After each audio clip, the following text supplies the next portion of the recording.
Morning glory, America. Bonjour, hi, Canada. It's Friday. I'm Hugh Hewitt. Thank you for joining me in the ReliefFactor.com studio inside of a warming Beltway. It's March to Life Friday. There will be tens of thousands, maybe hundreds of thousands of pro-life marchers in the street. They will be addressed in person for the first time ever by a president of the United States, Donald Trump. First time ever. That's happening today across the globe. The Washington Post reports a young, healthy man from Wuhan and a person living 1,500 miles from the epicenter of the coronavirus are among the latest victims of the outbreak, which has incited fear and anger across China as the important Spring Festival gets underway. Reports of 8 new deaths from the pneumonia-like virus, taking the toll to 26, come as authorities enforced a lockdown across large parts of the province of Hubei, population 59 million. In the British newspaper, The Telegraph, the headline is China locks down 14 cities as Wuhan coronavirus spreads. China on Friday confirmed it has now imposed travel restrictions on 14 cities, home to tens of millions of people, and pledged to build a new hospital within 6 days in Wuhan, the epicenter of a deadly virus that is sweeping across the country and throughout Asia. The number of cases has jumped to 830, the death toll to 26. 2 fatalities now reported outside of Wuhan, in Hubei province, in the northeastern province as well, which borders Russia and Mongolia. So, I told you about this on Monday, the first day of the story. I've told you about it Tuesday, Wednesday, Thursday, and Friday. It got worse every single day. And I just continue to believe that you need to pay attention to this, even as we delve into impeachment. Now let's go over to impeachment. Drone. Nothing new. Slander. Outrageous claims, followed by more outrageous claims, because that's the way it's set up. They get one more day of that today. I was in the Senate Dirksen building yesterday to meet with some chiefs of staff of senators. And all we talked about the radio industry, the Department of Justice Antitrust Division, and we talked about impeachment. And they have a weekly luncheon. I was their guest. And I said, clarity and courage is what this audience expects from their senators. And we got a lot of that yesterday. Here's Tom Cotton on Fox News with Martha McCallum. Cut number 34 last night. Martha, I got to tell you, after today, if there are going to be any witnesses called, I think Hunter Biden and Joe Biden have to be the very first 2 witnesses. I was very surprised, as were many other senators, that the House Democrats put Joe Biden and Hunter Biden at the center of their case today. And that case is very weak when they're trying to defend Hunter Biden for going to work for a corrupt Ukrainian oligarch for $50,000 or $80,000 a month, at the very time Joe Biden was running Ukraine policy for the Obama administration and then intervened in Ukraine to have the prosecutor investigating that oligarch fired. So the Democrats might want to be careful what they wish for when it comes to witnesses. Well, I was watching as well, and Representative Garcia made some strong points about the timeline that, Viktor Shokin, the prosecutor in Ukraine, had dropped the case, moved on from it, and it was not really sort of on the radar when Vice President Biden made the call that he should be fired based on, he says, the policy of the United States in terms of going after corruption.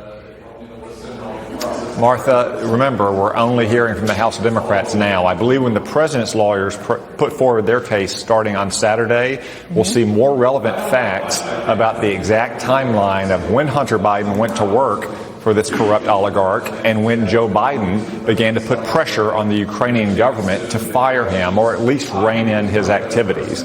Because remember, we're only hearing one side of the story so far, but even that side in defense of Joe Biden and Hunter Biden, I have to say, is pretty weak.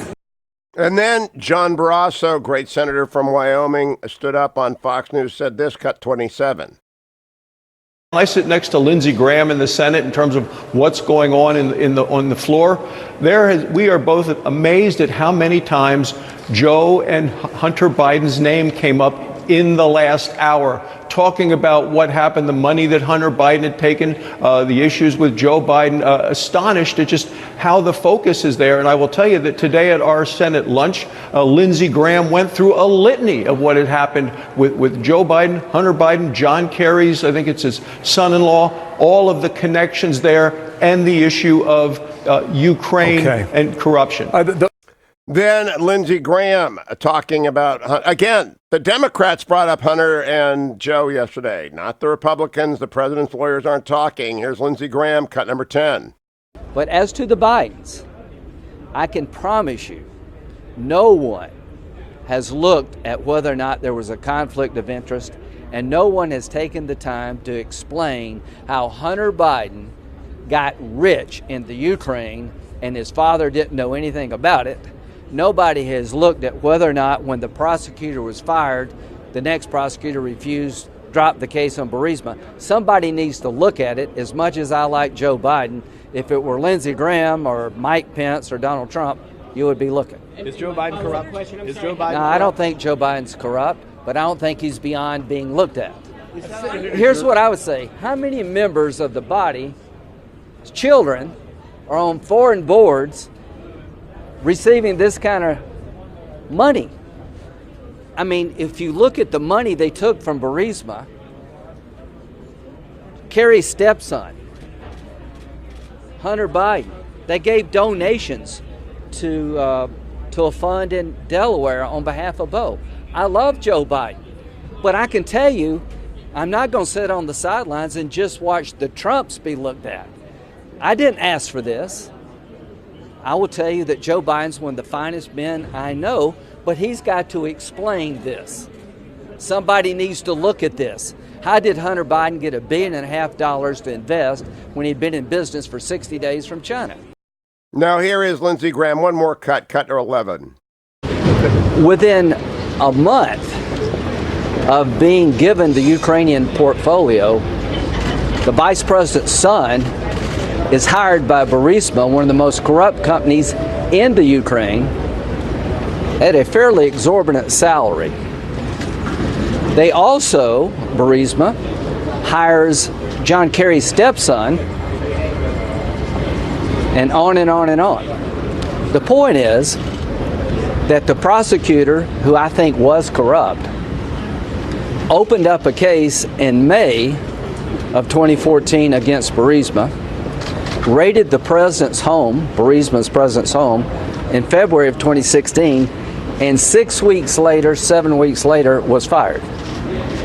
In 2015, the president of Burisma, Zolcheka, was named by our ambassador as somebody the Ukrainian prosecutor should look at for corruption. The person who followed the fired prosecutor dropped the case against Burisma. I don't know. Doesn't pass the smell test to me. Why are you paying Hunter Biden? You can say they're corrupt, but they're not stupid. Does it make sense to hire the son of the guy in charge of the portfolio for the American government? And from the time they raided the president's home, Joe Biden called the president of the Ukraine 4 times, got on a plane, and said, if you don't fire this guy, you don't get the $1 billion. I love Joe Biden, but I can tell you, if the name was Trump, there'd be a lot of questions asked. So what I want out of all this, I want the public to understand that the claims they're making that there's no there in Biden's, nobody's looked, somebody should, and I've looked, and I've got a lot of questions. Were they buying insurance by hiring Hunter Biden? Because they sure as hell wasn't buying expertise. Now, we did get some candor from Hakeem Jeffries on MSNBC last night, one of the House prosecutor managers, cut 33. And the one mechanism that the framers of the Constitution put into place to deal with a despotic figure like Donald Trump is impeachment and possible removal. And so we're committed to making that case no matter what it takes. Congressman Hakeem. What it takes. Even if they've got to lie, which they did. And yesterday, they introduced as Exhibit A and B, Hunter and Joe Biden. And you just heard Senators Cotton, Senator Barrasso, Senator Graham all say what inevitably follows. You make them the centerpiece of your defense, if they're going to be witnesses, and at this point I don't think they're going to be witnesses, I think that Jerry Nadler and Adam Schiff lost the moderate Republicans on day one. I don't think they're going to get them back. I think this will be over by Wednesday, but we shall see. We shall see. Don't go anywhere, America. Lots more. Jerry Nadler is the gift that keeps on giving. He really is. Yesterday, he claimed that Jonathan Turley backed his argument.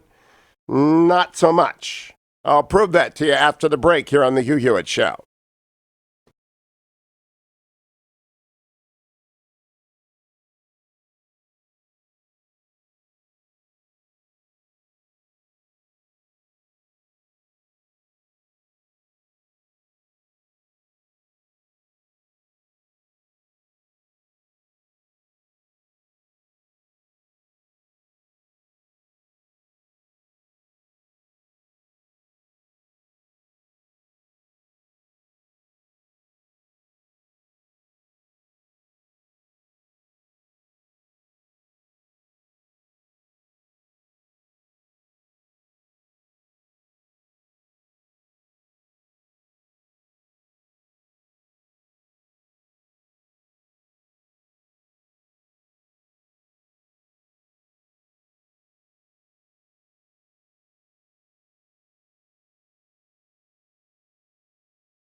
Welcome back, America. I'm still standing right here. There will be tens of thousands of people standing in the streets of Washington, D.C. for the March for Life today. President Trump just tweeted on his watching Heather Childers on Fox News, quoting Jeannie Mancini, president of the March for Life.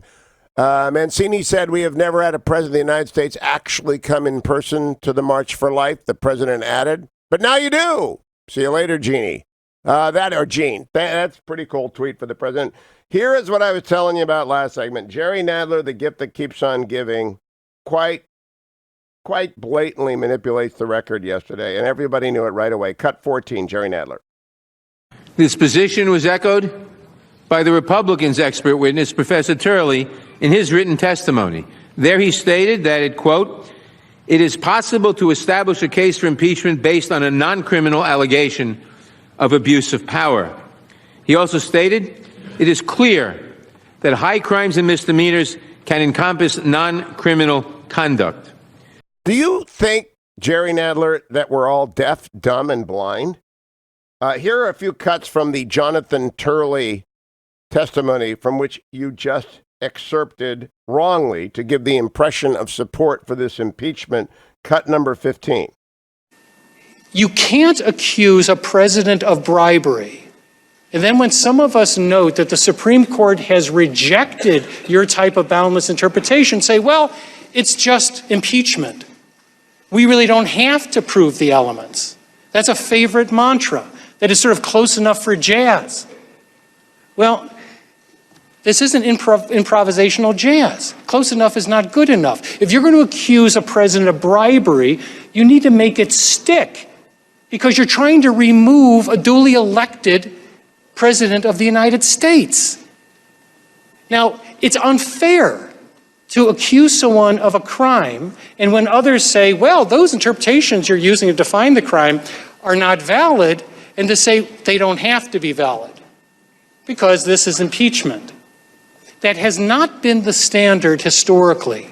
My testimony lays out the criminal allegations in the previous impeachments. Those were not just proven crimes, they were accepted crimes. That is, even the Democrats on the Judiciary Committee agreed that Bill Clinton had committed perjury. That's on the record, and a federal judge later said it was perjury. In the case of Nixon... Stop there. What else did Jonathan Turley, who was cited by Jerry Nadler as supporting the case for impeachment, say yesterday? Cut number 16. One more time. If you impeach a president, if you make a high crime and misdemeanor out of going to the courts, it is an abuse of power. It's your abuse of power. You're doing precisely what you're criticizing the president for doing. Stop we have right a third there. branch. Jonathan Turley, also cited by Jerry Nadler yesterday, inappropriately. He did not do so in context, but he cited Jonathan Turley. So let's have another flashback. Here's Jonathan Turley knocking Schiff and knocking the bribery allegation. Cut 17. This statement has been made, not just by these witnesses, but Chairman Schiff and others, that this is a clear case of bribery. It's not. And Chairman Schiff said that it might right not... There. One more, cut number 18, talking about what impeachment is like. To impeach a president on this record would expose every future president to the same type of inchoate impeachment. Principle often takes us to a place we would prefer not to be. That was the place 7 Republicans found themselves in the Johnson trial, when they saved a president from acquittal that they despised. For generations, they've been celebrated as profiles of courage. Senator Edmund Ross said it was like looking down into his open grave.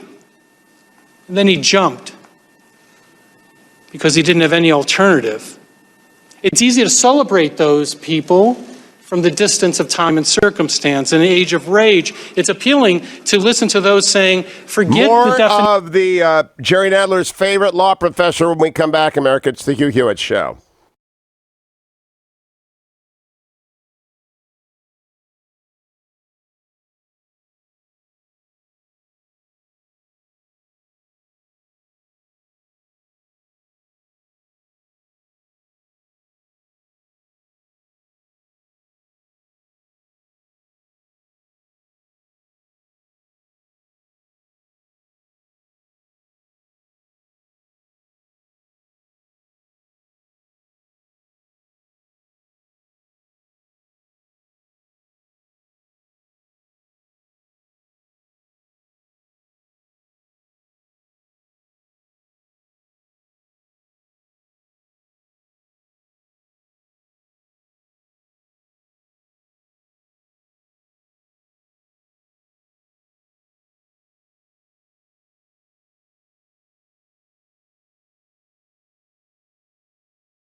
to impeach a president. Welcome back, America. It's Hugh Hewitt. I began yesterday my series of conversations with Nicholas Kirstof, who you know from the New York Times, frequent guest on the show over the years. Sheryl WuDunn, who's been on a couple of times with Nick when they've written in the past. They have a brand new bestseller out, Tightrope, Americans Reaching for Hope, which I cannot recommend highly enough for anyone involved who has children or care about the country or wonder what the hell is going on in this country that is below the surface. And Nick, I'm going to turn to you the arresting first sentence that I tweeted out on page 10.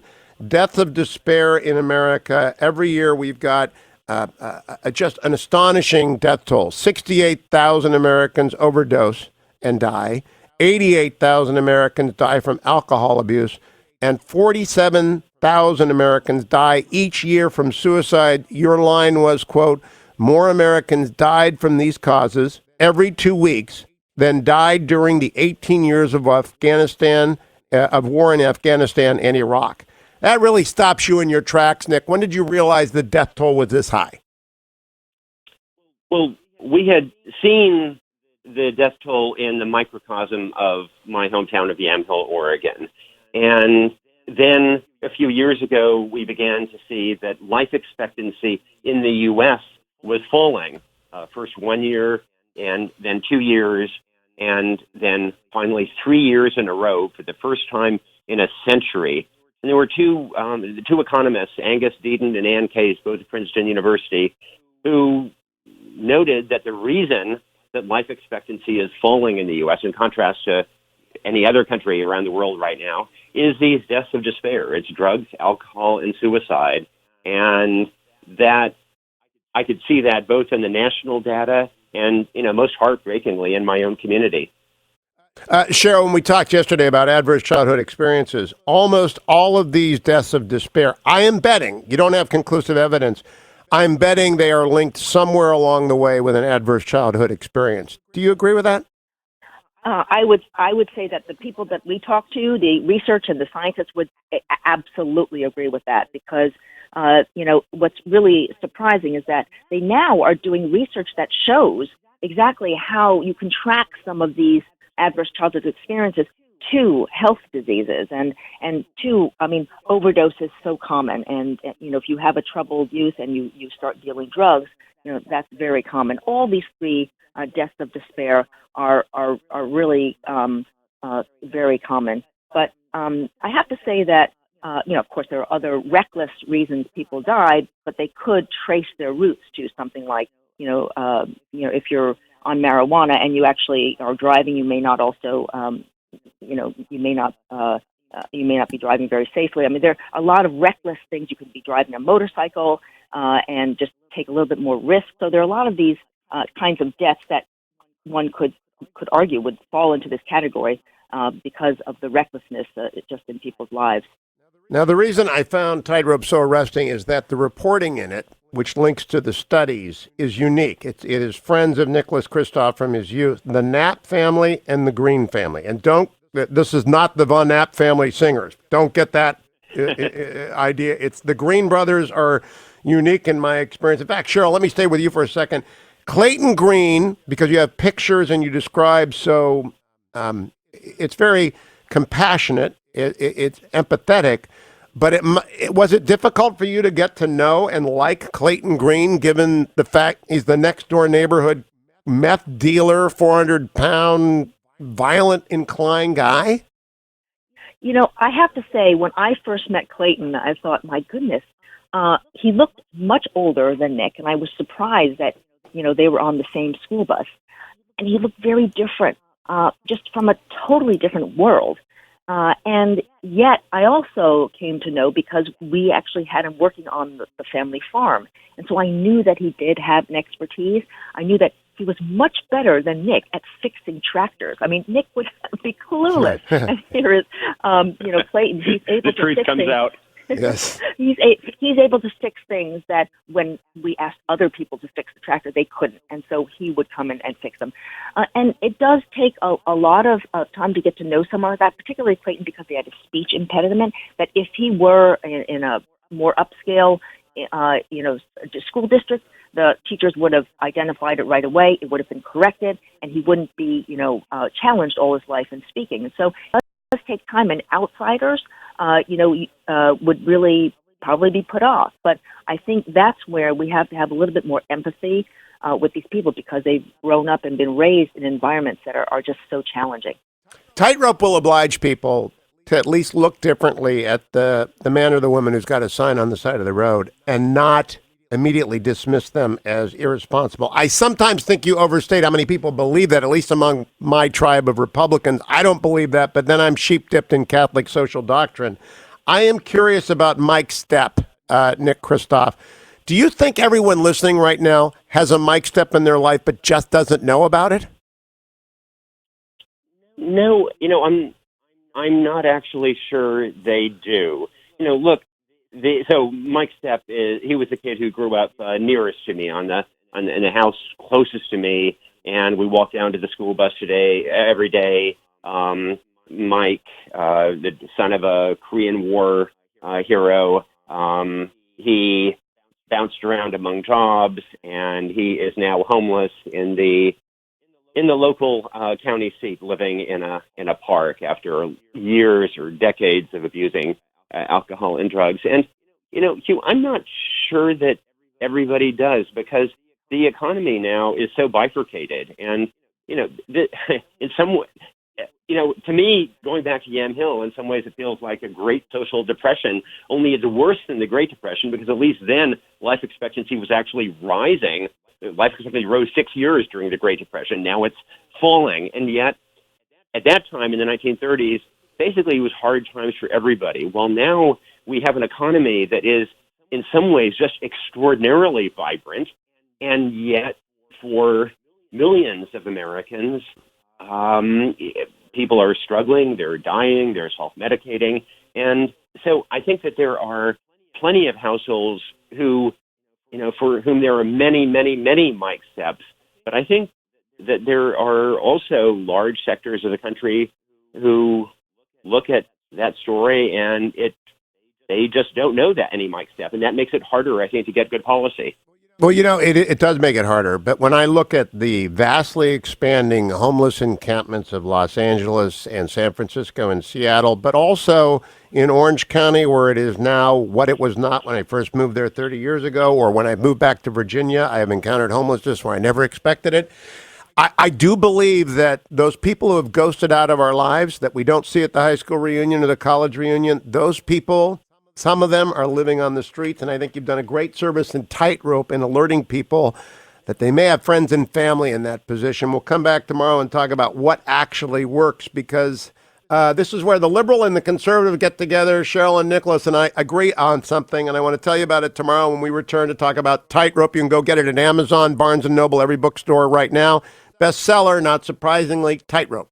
But I got to go back now to, thank you, Nick and Sheryl, to Jerry Nadler. Again, I played this in the last segment. I'm going to play it again. Jerry Nadler yesterday citing Jonathan Turley. Out of context, here he is, cut 14. This position was echoed by the Republicans' expert witness, Professor Turley, in his written testimony. There he stated that it, quote, "It is possible to establish a case for impeachment based on a non-criminal allegation of abuse of power." He also stated, "It is clear that high crimes and misdemeanors can encompass non-criminal conduct."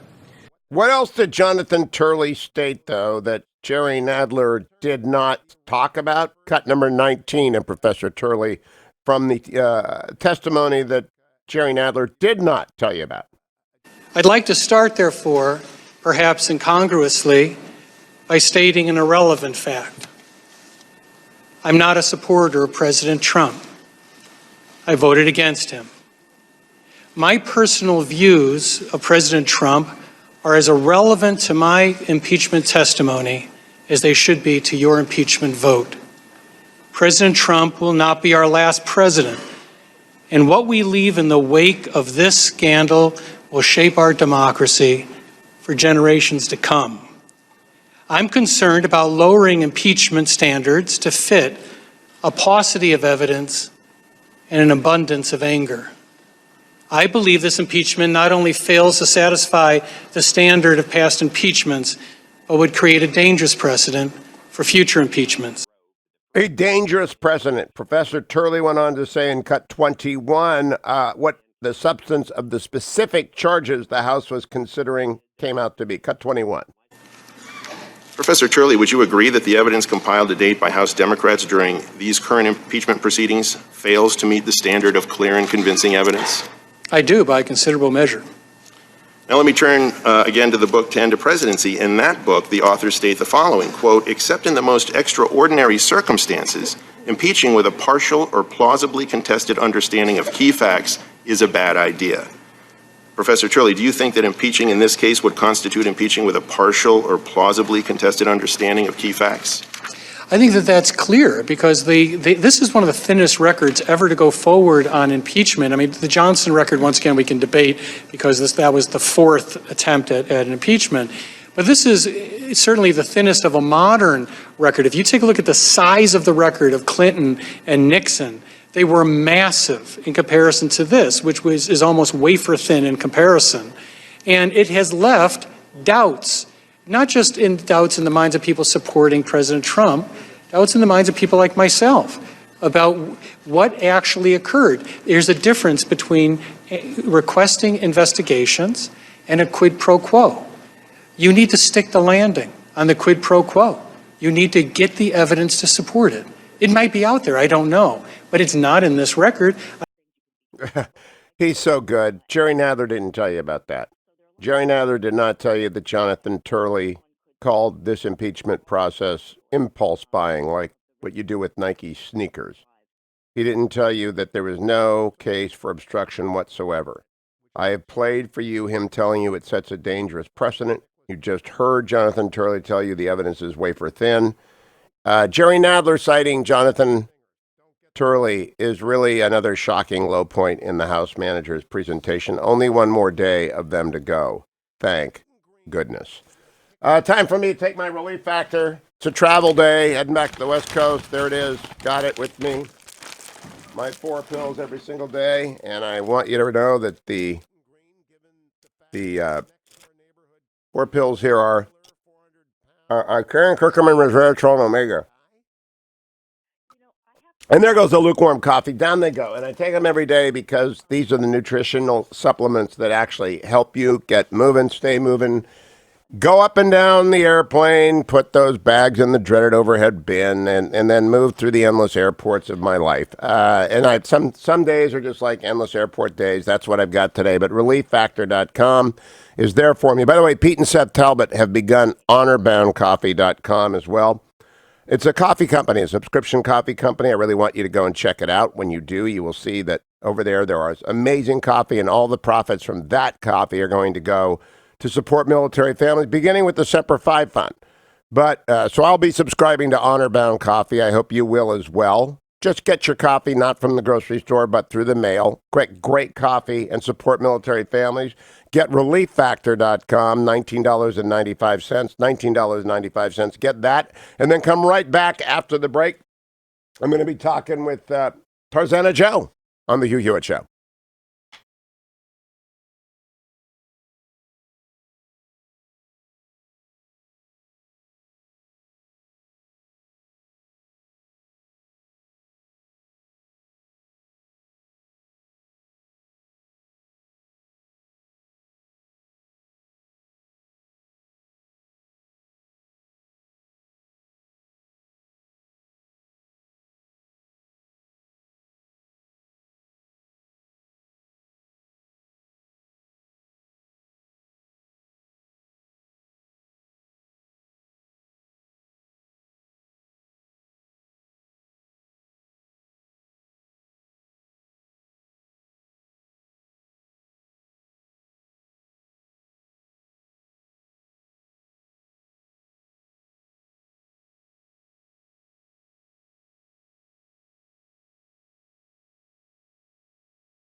Joined now by the poet laureate of the Hugh Hewitt Show, Tarzana Joe, and in a week of impeachment, who knows what Tarzana Joe will do? It didn't rhyme, but it was a good introduction. Thank you very much. Does it go without saying that not covering a story that should be reported is just as bad as false reporting? Well, even if it goes without saying, I'm going to say it. All right. The pressmen print the headlines so their papers get attention. So why is Twitter buzzing with news papers fail to mention? Is a congresswoman's past of shady immigration hidden? And why is any questioning seemingly forbidden?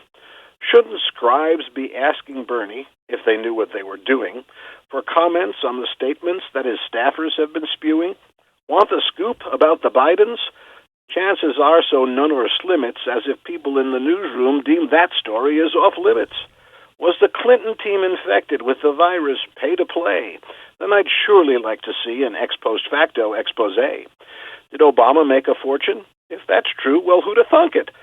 But if it's a vile rumor, do reporting to debunk it. Instead, they spread division somewhat like a plague of locust, while they're staking out positions to announce that they're the wokest. While I'm making my announcement, sure to be so woke it's stunning. I'm supporting 7 people, some who aren't even running. We will fight them on the beaches. We will fight them in the clinches. Do anything we have to secure those column inches. All the news that's fit to print, friends, I don't know what to think. Are they running short of paper or just running out of ink? That's all the news by Tarzana Joe. Well done, Tarzana Joe. I want to know if the new year is open with a bang in the commissioned poetry department. I had 1 request a day last week, and I'm working hard. All right, Tarzana Joe at Reagan.com. If you have got to get a poem done for anything, a retirement, an anniversary, a wedding toast, a farewell to a good friend who's moving across, whatever it is, poetry on demand by Tarzana Joe at Reagan.com. And, of course, today's verse will be posted at TarzanaJoe.com. Of course. Oh, Joe, thank you, my friend. Thank you. The president just tweeted, by the way, that he was quoting Lindsey Graham. The quote is, he's got to explain this. How did Hunter Biden get $1.5 billion from China to invest when he'd been in business for 60 days? The president tweeted that. He also tweeted out from Fox News, 21 state attorney generals denouncing the impeachment of Donald Trump. And then there are probably 15 retweets, which I'm not going to. The president's going to be very active on Twitter today. What are the markets going to be? Brought to you by Birch Gold Group. I tell you about Birch Gold Group every day because I need you to diversify. I want you to be defended.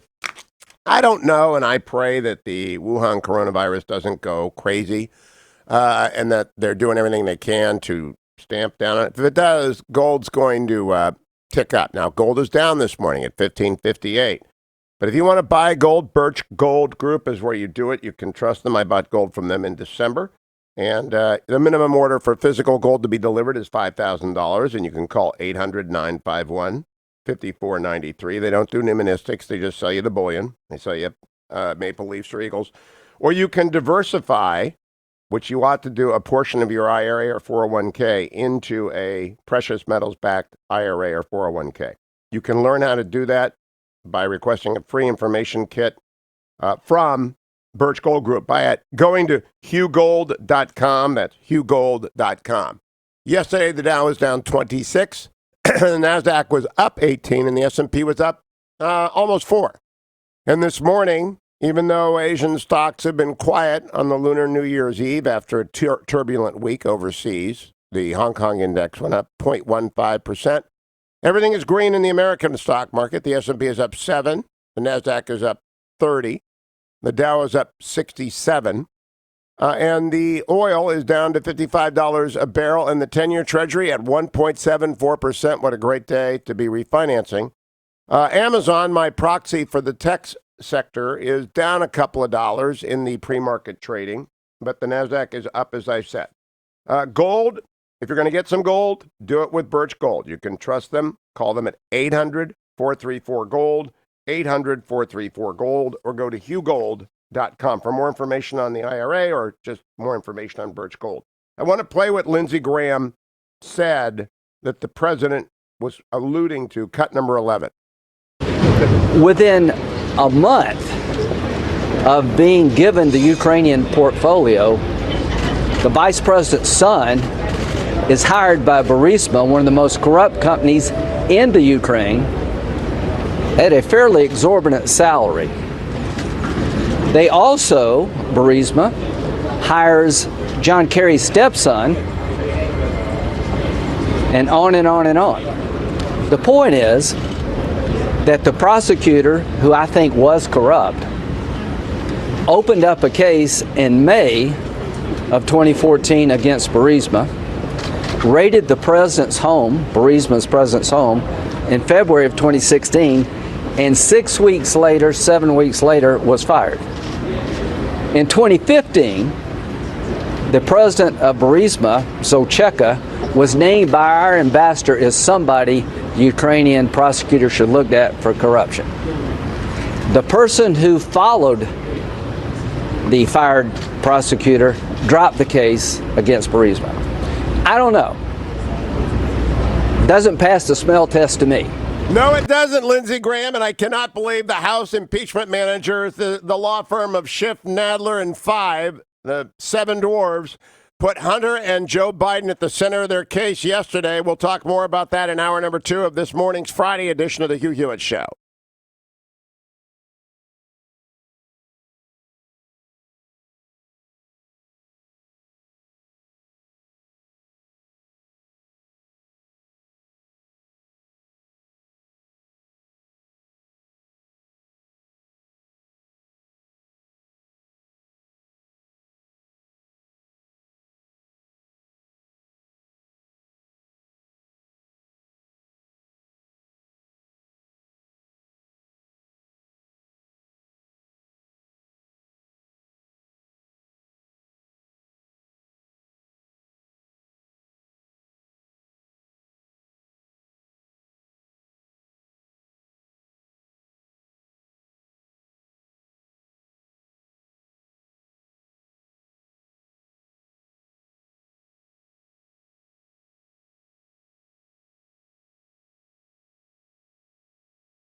Yeah, by the way, there is a better than even chance that Joni Ernst may be calling here.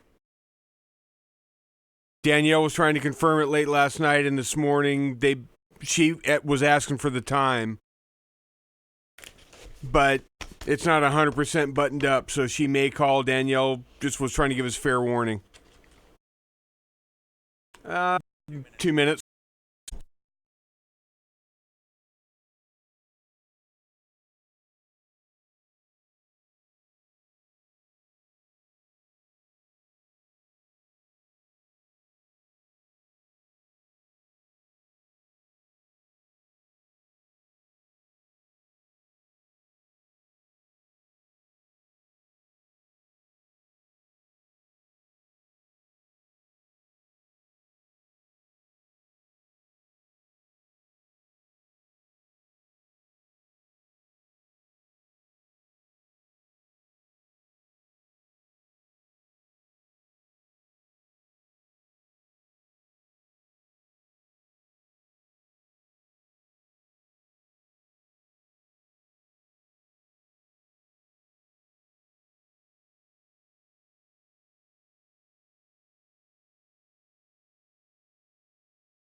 Morning, Glory America. Bonjour, hi, Canada. I'm Hugh Hewitt. Thank you for listening wherever you are listening. I think the most arresting headline of the morning is in the Washington Post. Healthy young man dies of coronavirus in China. New cases in Japan, South Korea. They are shutting down cities everywhere. 14 different cities are shut down in China. They promised to build a new hospital in Wuhan in 6 days. The PRC is doing it the PRC way. I will keep you posted as developments arise about that. Yesterday's interminable trial of the impeachment articles continued, droning and droning and droning. But inexplicably, Adam Schiff and Jerry Nadler then moved to make Hunter and Joe Biden the centerpieces of their case. Tom Cotton responded last night on Fox News with Martha McCallum when the senator from Arkansas said this, cut 34. Martha, I got to tell you, after today, if there are going to be any witnesses called, I think Hunter Biden and Joe Biden have to be the very first two witnesses. I was very surprised, as were many other senators, that the House Democrats put Joe Biden and Hunter Biden at the center of their case today. And that case is very weak when they're trying to defend Hunter Biden for going to work for a corrupt Ukrainian oligarch for $50,000 or $80,000 a month at the very time Joe Biden was running Ukraine policy for the Obama administration and then intervened in Ukraine to have the prosecutor investigating that oligarch fired. So the Democrats might want to be careful what they wish for when it comes to witnesses. Well, I was watching as well, and Representative Garcia made some strong points about the timeline that, Viktor Shokin, the prosecutor in Ukraine, had dropped the case, moved on from it, and it was not really sort of on the radar when Vice President Biden made the call that he should be fired based on, he says, the policy of the United States in terms of going after corruption. Martha, remember, we're only hearing from the House Democrats now. I believe when the president's lawyers put forward their case starting on Saturday, we'll see more relevant facts about the exact timeline of when Hunter Biden went to work for this corrupt oligarch and when Joe Biden began to put pressure on the Ukrainian government to fire him or at least rein in his activities.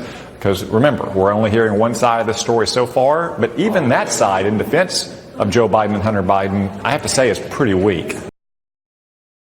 Not only pretty weak, but requiring witnesses. If they go to witnesses, I hope they don't go to witnesses. There's other news, by the way, an enormous amount of other news. One of the big deals yesterday is EPA Administrator Andrew Wheeler announced the complete repeal of the waters of the United States rules that date back, not just the Obama-era rules, but rules that date back almost to the passage of the Clean Water Act. They are now out of the business of regulating dry ditches and vernal pools. They are now out of the business of destroying property rights. They are out of the business. Section 404 of the Clean Water Act has been the most maliciously overused, zealously crusaded with weapon of war by the environmentalist fanatical fringe of the left. And I spent 30 years, I'm retired from the practice of law. I spent 30 years dealing with 404 permits, the U.S. Fish and Wildlife Service, Section 10A permits, Section 7 permits. I know all about elevation. I can do all the buzzwords. I know this stuff. What they did yesterday, that's why he's going to win Iowa. It's going to matter a lot in Wisconsin. It's going to matter an enormous amount in Michigan. It's going to matter in Pennsylvania, all the red states. People who use the land and people who build houses and everyone who works for them are celebrating yesterday because of what the administration did. I also want to note that Vice President Mike Pence visited Auschwitz and had something to say, which you've got to hear as well. Because at Auschwitz, he talked about the only state in the world that is committed to the destruction of Jews in the state of Israel. Cut number 31. In that same spirit, we must also stand strong against the leading state purveyor of anti-Semitism, against the one government in the world that denies the Holocaust as a matter of state policy and threatens to wipe Israel off the map. The world must stand strong against the Islamic Republic of Iran. That is absolutely, positively the case. It must be done. And good for Vice President Pence for saying so. Now, I want to go back again to some of the senators yesterday. John Barrasso talking about why did the House managers focus on Joe Biden and Burisma, cut number 27. I sit next to Lindsey Graham in the Senate in terms of what's going on on the floor. We are both amazed at how many times Joe and Hunter Biden's name came up in the last hour, talking about what happened, the money that Hunter Biden had taken, the issues with Joe Biden, astonished at just how the focus is there. And I will tell you that today at our Senate lunch, Lindsey Graham went through a litany of what had happened with Joe Biden, Hunter Biden, John Kerry's, I think it's his son-in-law, all of the connections there, and the issue of Ukraine and corruption. And that is it's just so remarkable. Now back to Lindsey Graham, because he's the best on this. His questions about Hunter and Burisma, cut number 11. Within a month of being given the Ukrainian portfolio, the vice president's son is hired by Burisma, one of the most corrupt companies in the Ukraine, at a fairly exorbitant salary. They also, Burisma, hires John Kerry's stepson, and on and on and on. The point is that the prosecutor, who I think was corrupt, opened up a case in May of 2014 against Burisma, raided the president's home, Burisma's president's home, in February of 2016, and 7 weeks later, was fired. In 2015, the president of Burisma, Zolcheka, was named by our ambassador as somebody the Ukrainian prosecutor should look at for corruption. The person who followed the fired prosecutor dropped the case against Burisma. I don't know. Doesn't pass the smell test to me. Why are you paying Hunter Biden? You can say they're corrupt, but they're not stupid. Does it make sense to hire the son of the guy in charge of the portfolio for the American government? And from the time they raided the president's home, Joe Biden called the president of the Ukraine 4 times, got on a plane, and said, if you don't fire this guy, you don't get the $1 billion. I love Joe Biden, but I can tell you, if the name was Trump, there'd be a lot of questions asked. So what I want out of all this, I want the public to understand that the claims they're making that there's no there in Biden's, nobody's looked, somebody should, and I've looked, and I've got a lot of questions. Were they buying insurance by hiring Hunter Biden? Because they sure as hell wasn't buying expertise. Ha! Lindsay. Play a little more, Lindsay. Cut number 10. But as to the Bidens, I can promise you, no one has looked at whether or not there was a conflict of interest, and no one has taken the time to explain how Hunter Biden got rich in the Ukraine and his father didn't know anything about it. Nobody has looked at whether or not when the prosecutor was fired, the next prosecutor refused, dropped the case on Burisma. Somebody needs to look at it. As much as I like Joe Biden, if it were Lindsey Graham or Mike Pence or Donald Trump, you would be looking. Is Joe Biden corrupt? Is Joe Biden? No, I don't think Joe Biden's corrupt, but I don't think he's beyond being looked at. Here's what I would say. How many members of the body, children, are on foreign boards receiving this kind of money? I mean, if you look at the money they took from Burisma, Kerry's stepson, Hunter Biden, they gave donations to a fund in Delaware on behalf of Bo. I love Joe Biden, but I can tell you, I'm not going to sit on the sidelines and just watch the Trumps be looked at. I didn't ask for this.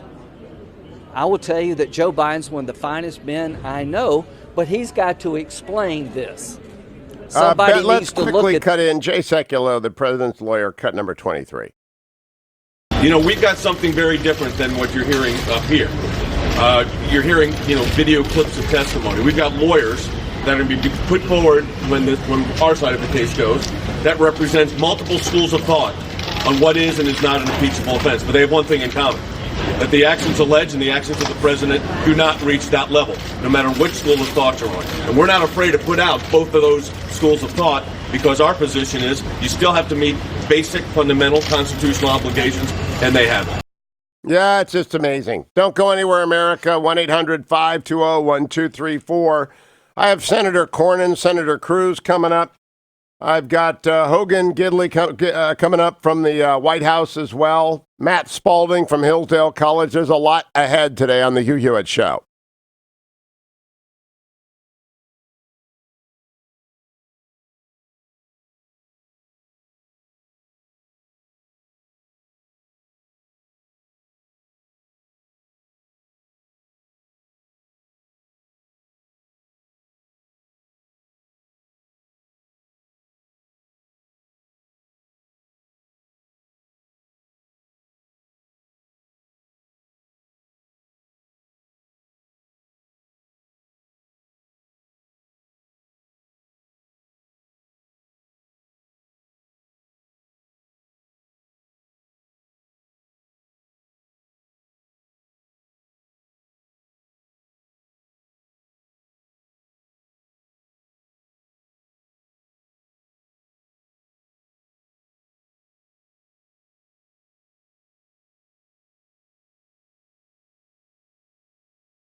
Welcome back, America. When you hear country life, you think of one person, Rudy Giuliani. He was on Fox News moments ago. Here he is talking with Steve Ducey.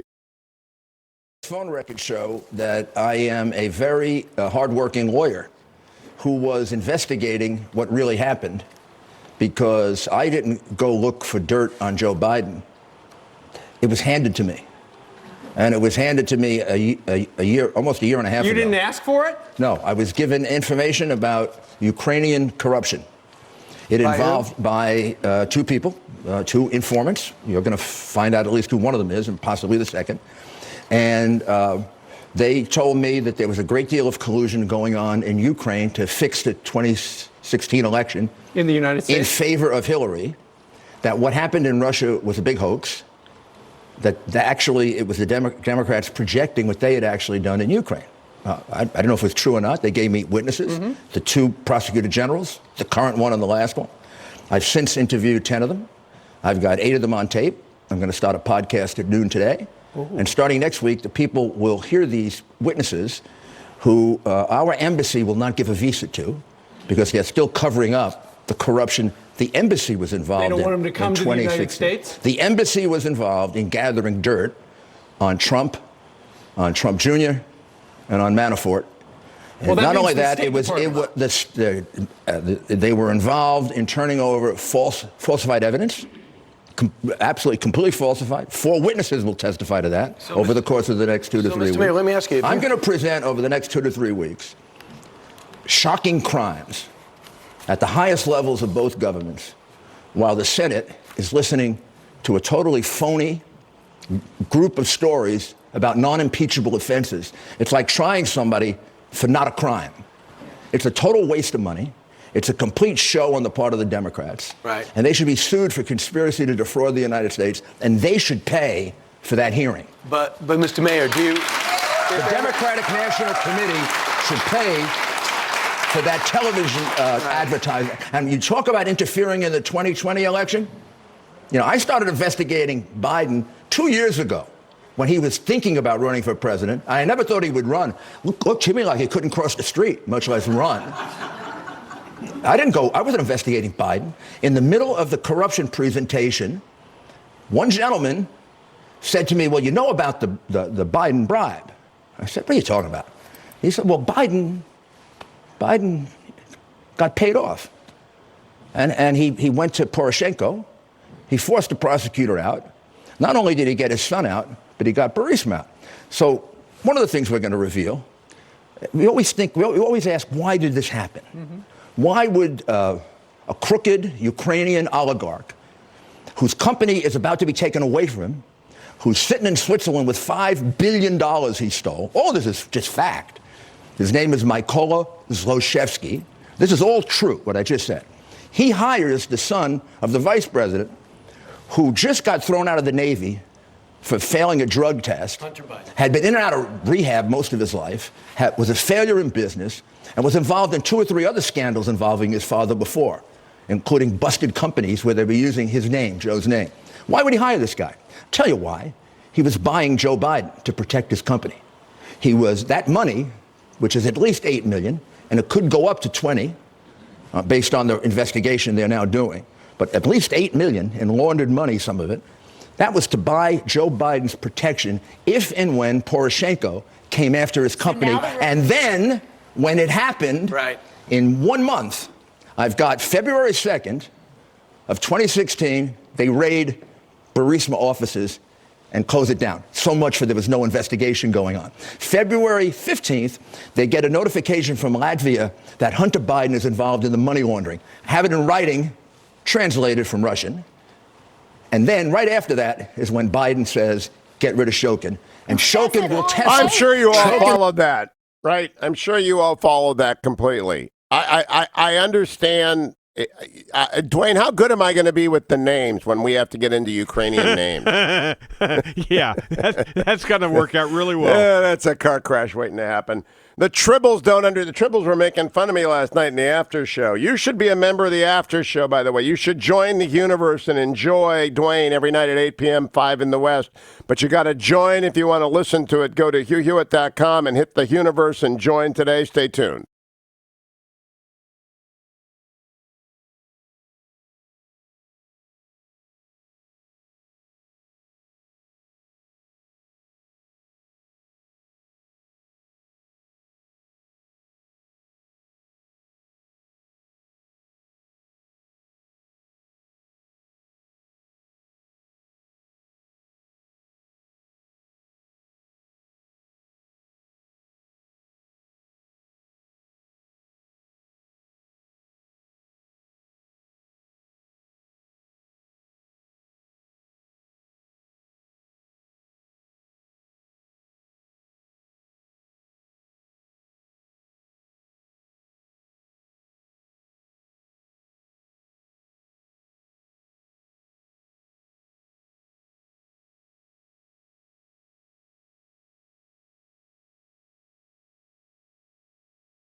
Welcome back, America. Hugh Hewitt inside the Beltway this morning, talking with Hogan Gidley. He is the principal White House deputy press secretary. Good morning, Hogan. Good to have you back.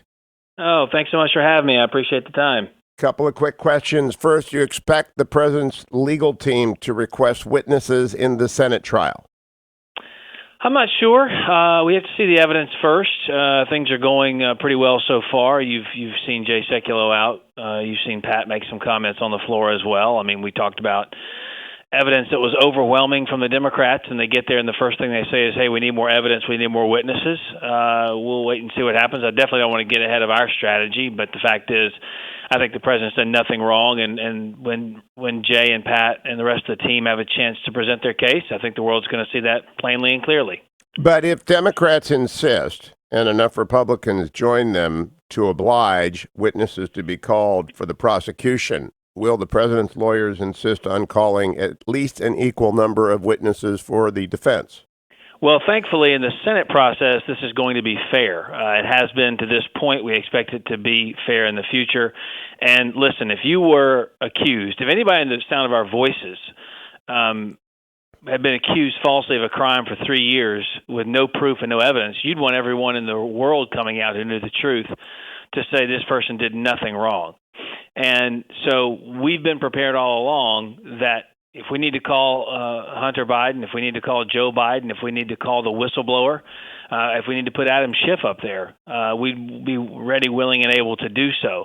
That being said, we're hearing there could be a dismissal. That's some things batted around. It certainly, merits a dismissal because there is no proof of any crime, and there's no even alleged crime in the articles, as you know. There's been talk about something in the middle, kind of a couple of witnesses, and then moving on from there for a vote.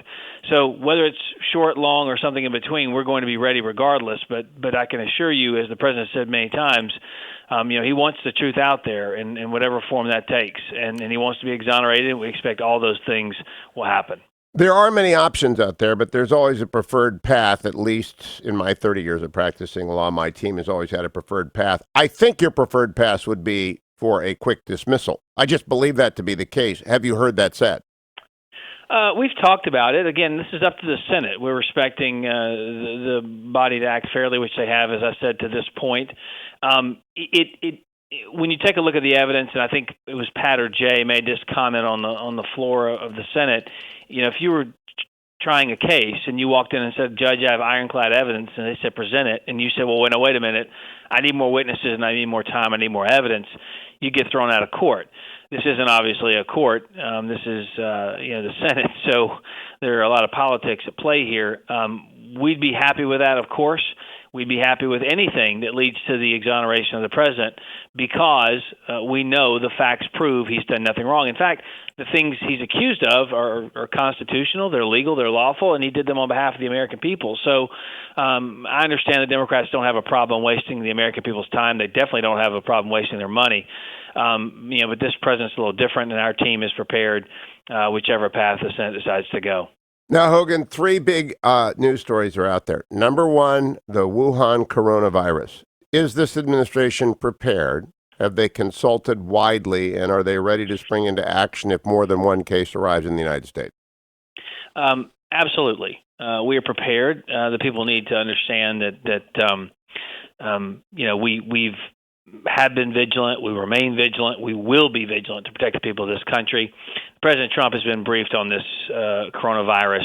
He continues to monitor the situation that is ongoing. The CDC and other federal agencies, of course, as per protocol, as per usual, are working in close coordination to learn as much about the virus, the issue, and the appropriate steps as we can to protect the public health. DOT, DHS, CDC, they're all working so closely together, as they always do in matters like this. I know the CDC, I think, is deploying about 100 additional staff to many airports like San Francisco, JFK, LAX, that supplements the existing staff from the CDC at some of the locations there. So we're prepared, and we know this type of thing can get out of hand in the media, and it can stir up a lot of emotion and a lot of fear. But rest assured that we're on top of this at every level, and we're going to do whatever we can to protect the American people. Good news. Second issue. Yesterday, Andrew Wheeler, the administrator of EPA, made a sweeping announcement of rollback of 404 regulations. Not many people know it. I practiced in that area for 30 years. Home builders, farmers, landowners are cheering. This is an enormous victory for economic growth. Has anyone in the White House press corps brought it up to you? Why in the world, Hugh Hewitt, would you think the press corps would ask me a policy question when there's such a environment for politics going on around the world? I will say, in fairness, yesterday I did a gaggle on the North Lawn after a live shot on Fox, and I got a lot of questions, and I only got a couple on impeachment. Most of them were policy related, so kudos to them for actually asking some serious questions, but didn't get anything on that one. Got a few on Davos, of course. Got a couple of impeachment, a potential a potential peace deal in the Middle East, of course, which is leading a lot of newscasts. So I did get some policy questions out there, but listen, when the press corps is given the option 9 times out of 10, they'll choose palace intrigue over policy, politics over policy every day of the week. Now, that 404 rollback is huge news. I didn't think so. I got 2 more, actually, for you. Is Benny Gantz coming? Is he coming? Yeah, he's coming to the White House allegedly with Benjamin Netanyahu, but then there were reports late last night that Benny Gantz was dropping out. Right. Look, I don't want to get ahead of who's coming, who's not. You saw the president's tweet on the matter. This is something that he's really been trying to do. When you see the president's ability to make deals on massive trade things with Mexico, Canada, Japan, South Korea, China, for example, his ability to bring people together from different sides and get something done is unparalleled, and of course is well proven. But the fact is, whether Netanyahu comes, whether Gantz comes, it remains to be seen. We want to get the folks at the table to have a serious discussion about peace in a region that has been in turmoil for a while, and we're looking to do that. But as far as predicting the future, obviously you can't do that with these two groups. Will the Trump peace plan be unveiled next week as a mortal lock, as they say in the Broadway show?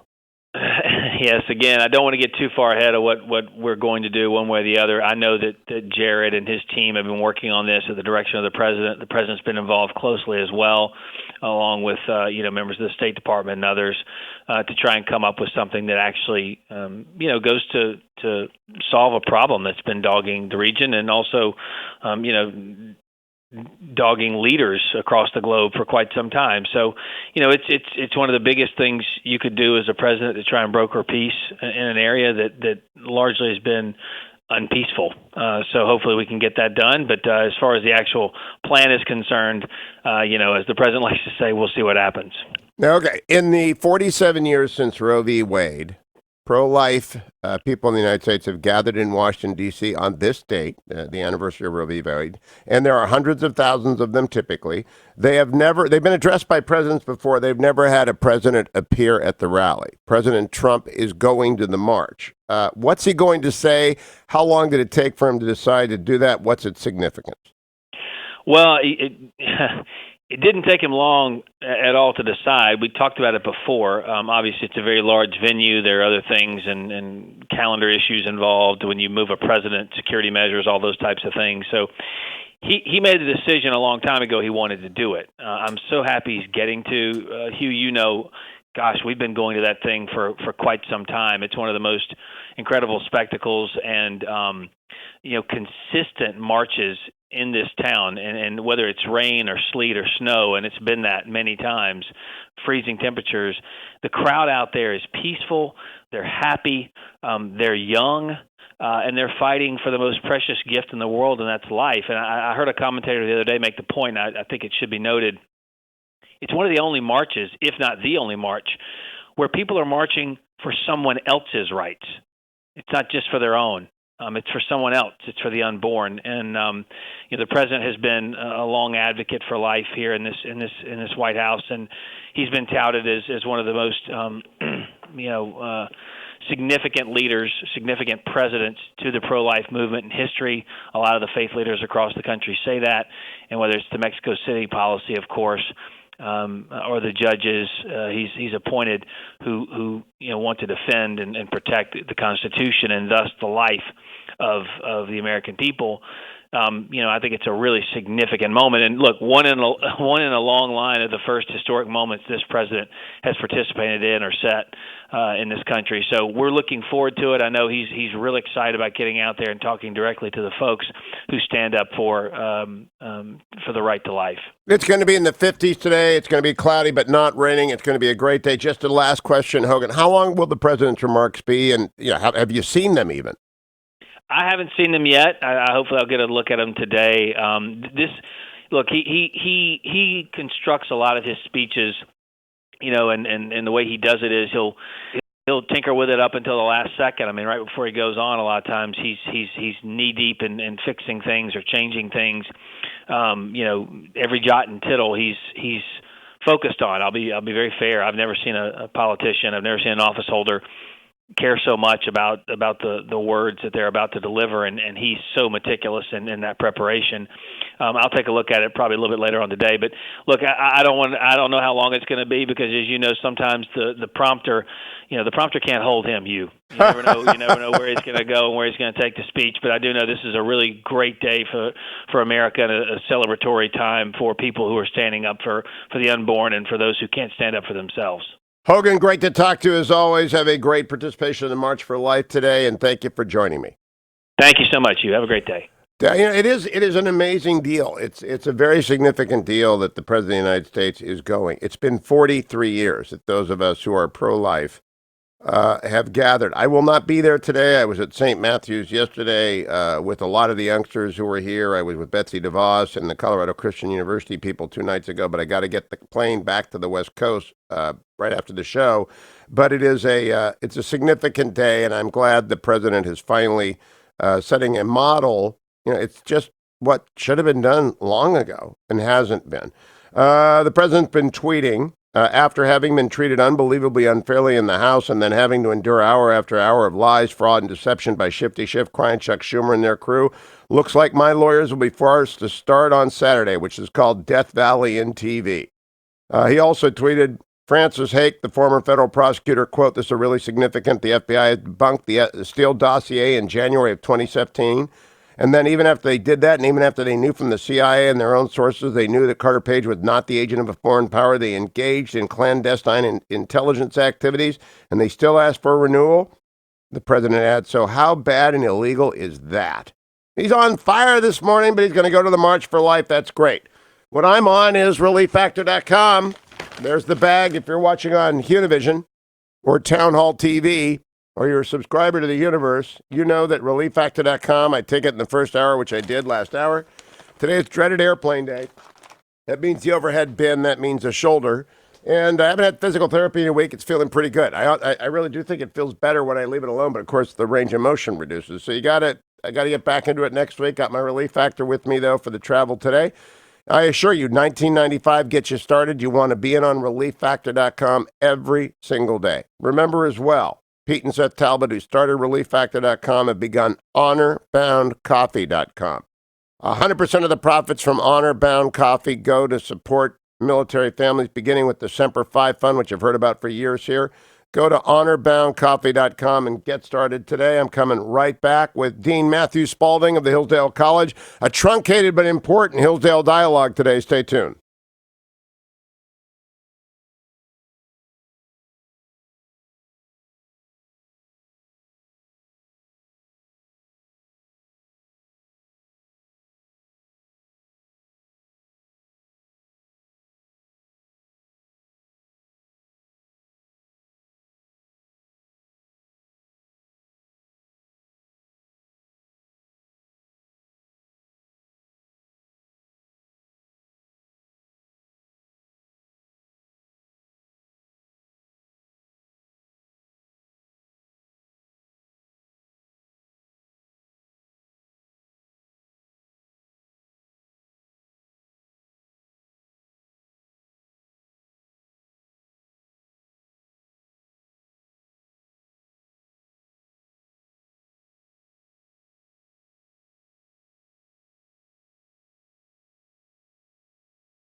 Welcome back, America. You know that music. That's the Hillsdale Dialogue music. All things Hillsdale in the Friday each week, often with Dr. Leon, president of Hillsdale College, but he is abroad and about this week. Therefore, we have Dean Matt Spalding, and it's absolutely serendipitous. Dean Spalding is a constitutional scholar. He is dean of the graduate program of Hillsdale College in Washington, D.C., and he knows impeachment like nobody else knows impeachment. So why we have Senator Cruz and Senator Cornyn next hour for the next three segments, we've got Dean Spalding. Matt, good morning to you. Good Friday to you. You've got, I'm sure, a lot of Hillsdale students at the March for Life, but you must be having to watch the impeachment trial, correct? I am off and on in the midst of all that and enjoying it thoroughly. It's almost sometimes a comedy show, but it's amazing to watch this play out. And I think we're seeing a lot of arguments revealed and got a better sense of what is going on. I think there's a serious debate we're watching before us. We're getting confused in the weeds sometimes about witnesses and this kind of thing. But we're actually seeing before us a debate about the nature of constitutional government and whether they're going to be ruled by men or by law. And it's fascinating to watch, and I hope we're getting the right lessons out of it because it actually is an amazing thing, despite the fact that I think most senators are getting bored to death by it and are ready to move on, as are most of the American people. Start from the beginning, Dean Spalding, because I think you're uniquely positioned both in the shadow of the Capitol and given your years of studying the Constitution with the articles themselves. I've argued in the Washington Post this is a very dangerous precedent for the presidency if it proceeds beyond. What do you make of it? I think it is actually very, very dangerous, and I think it goes back to this, which we saw in the first day of the presentation of the argument. I consider the second accusation having to do with the obstruction of Congress. I think that's just patently absurd. The president was asserting his constitutional rights, potentially executive privilege. That's not an obstruction of Congress. The courts will know. That one doesn't go anywhere. It's this abuse of power argument, which is what they laid out in their first day here. And there we see a very novel theory, which I think therein lies the kernel of what is dangerous here. On the one hand, I'll make a quick technical point, which is, and I've been rereading my Hamilton in the Federalist Papers, which is the best place to see this. Federalist 65, right? Yeah. 66. That's the best place to get the argument.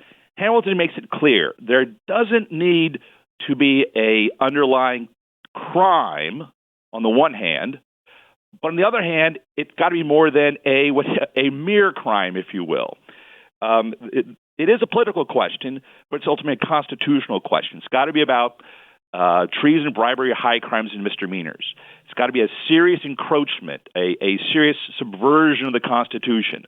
So I think Hamilton makes that argument very powerfully. But the problem with the accusation here is that abuse, as it's being advocated against the president, is about a permissible action.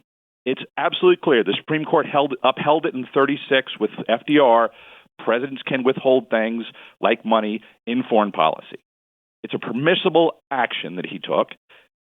And so they have to then go to their second argument. Well, he didn't actually withhold it. It was an attempt. So it becomes a debate about motivation.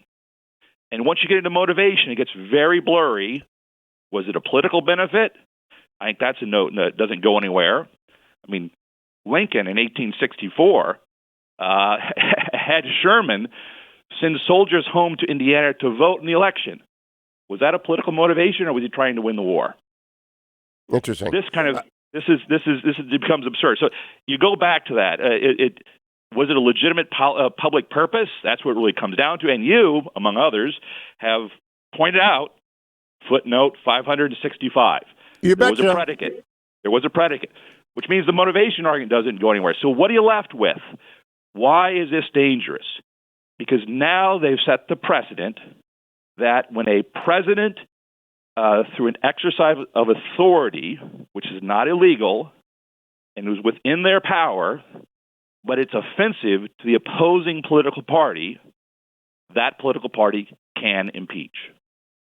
That undermines the separation of powers, and I would argue threatens constitutional government, and becomes, this is now where we get to this question about overthrowing elections. That's very dangerous. And we have a minute to the break. That which gets rewarded gets repeated. So if they call witnesses, there is a path laid down for future majorities in the House that are opposite party of those of the president to do the same thing regardless of the merits, unless this is expeditiously dismissed. 35 seconds to you, Matt. Do you agree? No, I agree completely. I think this has got to be stopped, not just for the sake of this particular case, which I think is an extremely weak case. It's the fastest one to the Senate.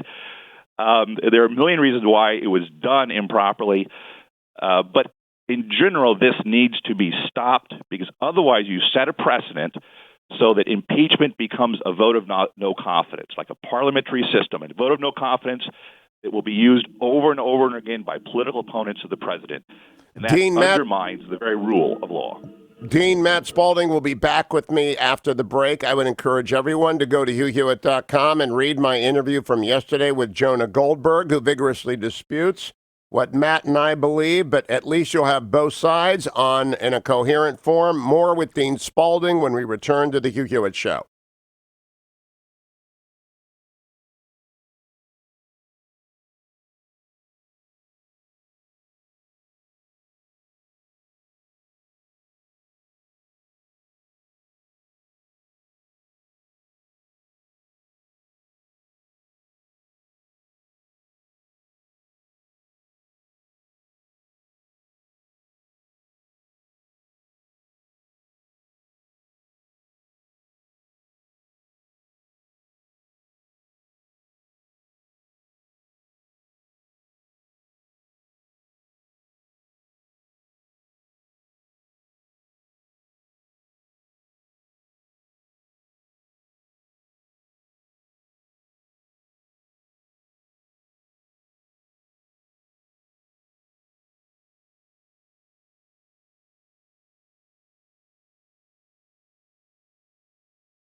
Morning glory, America, and bonjour, hi, everyone in Canada. I'm Hugh Hewitt.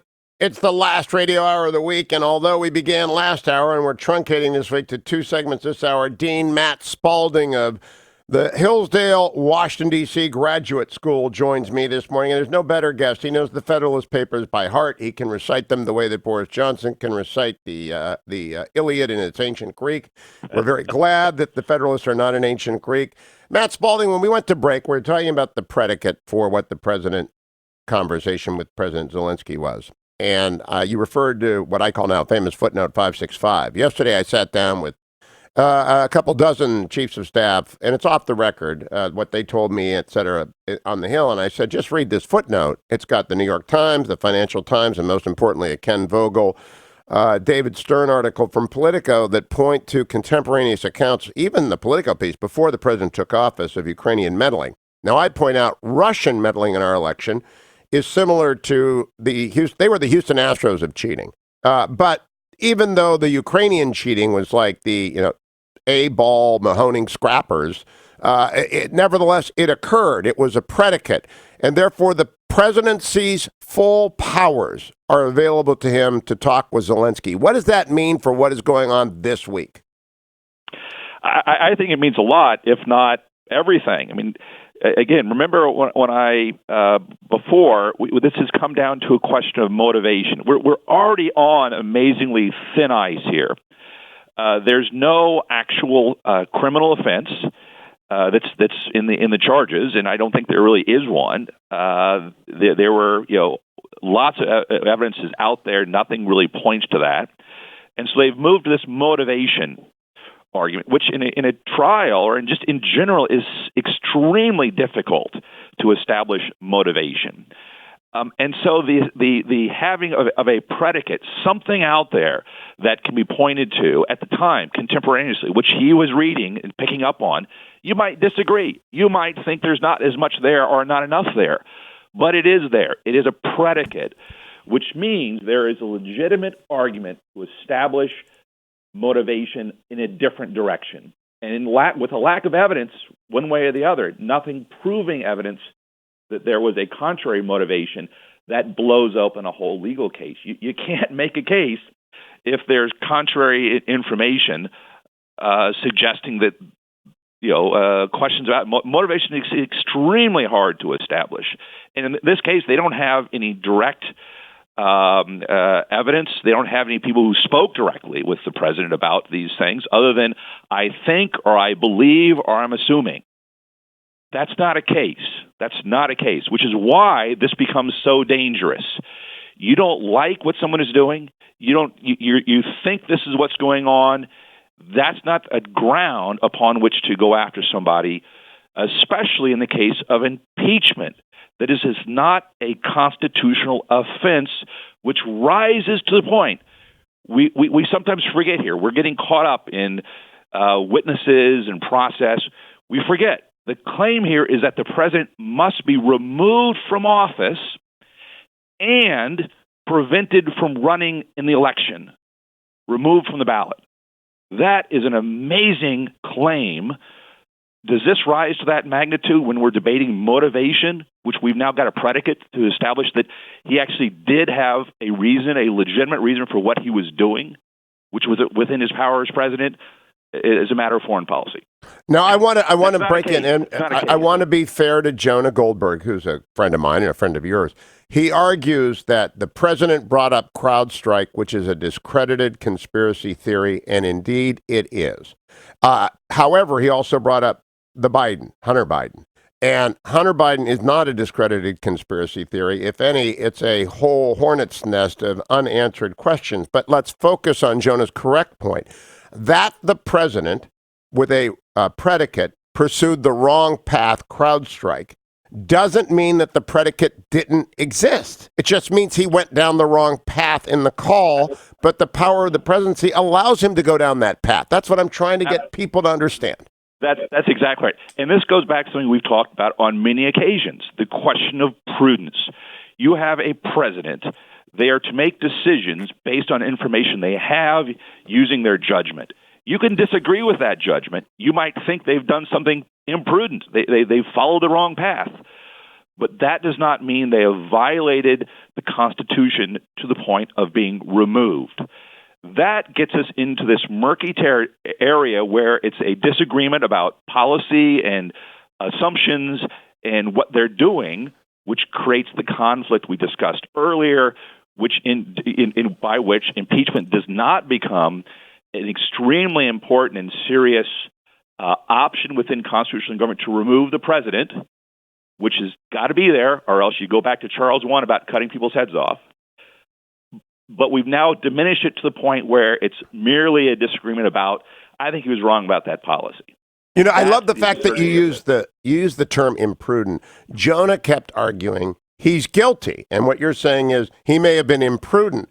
What I am saying is neither of those conclusions matter because he was within his authority as president to be having that conversation. Now, the president says his conversation was perfect. I don't agree with that because I could have done it better. So it's not perfect. I could have said, President Zelensky, congratulations, all that good stuff. I could have said, by the way, there are contemporaneous reports before I was elected that people in Ukraine did bad things about my election. And I know Hunter Biden has been running around with a bad crowd over there, and I'm not concerned about 2020, but I want to know what your country did. The Democrats are demanding I do this to Russia, and I do it every time I see Putin, but I want to know what your country did in my country in 2016. Will you investigate that? Will you talk to Rudy? Will you talk to Barr? That would have been perfect, Matt, but he doesn't talk that way. No, that's right. And by the way, I'm not sure that would have been perfect because I don't know that there are perfect conversations in that way when you're in politics. You're right. This is the essence of what we misunderstand today. We are both sides have made the mistake. Jonah is a great friend of mine, but I think he makes a mistake. I think the left makes this mistake a lot as well.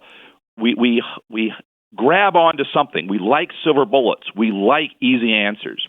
We like absolutes, technical violations of law. This is precisely what Hamilton and the whole Federalist Papers is teaching us is not the right way to understand politics.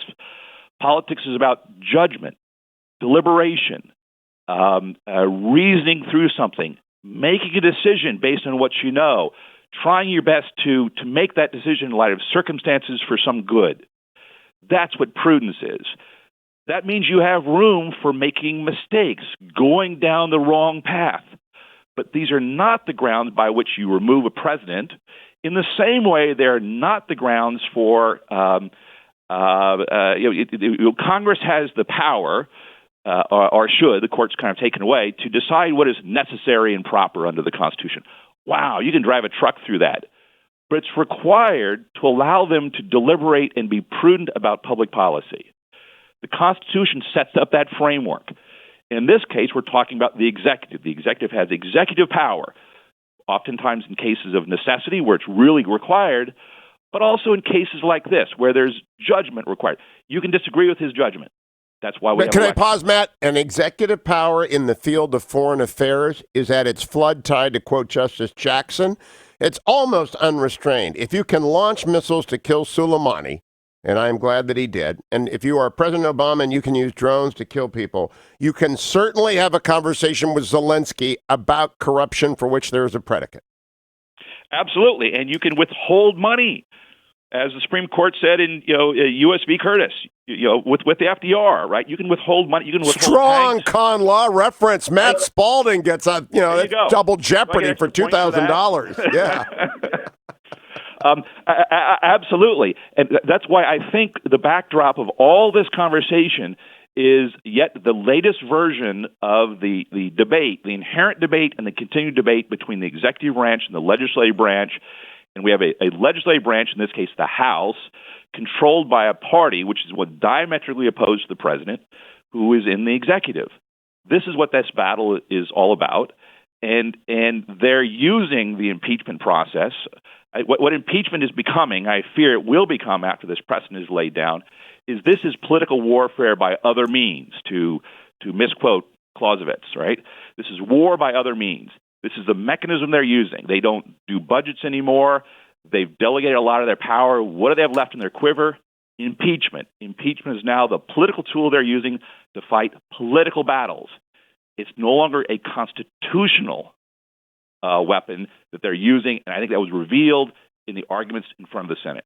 You know, it strikes me, we'll come back one more segment with Matt Spalding. The impeachification of everything strikes me very much as a Roman Revolution kind of trend, back to when the Republic fell and was replaced by the Empire, when every iteration of political combat became less and less concerned with tradition and prudence and more concerned with power. Dean Matt Spalding is my guest. Don't go anywhere, America. I'll be right back. One more segment with the Dean this morning on The Hugh Hewitt Show.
Welcome back, America. I'm Hugh Hewitt.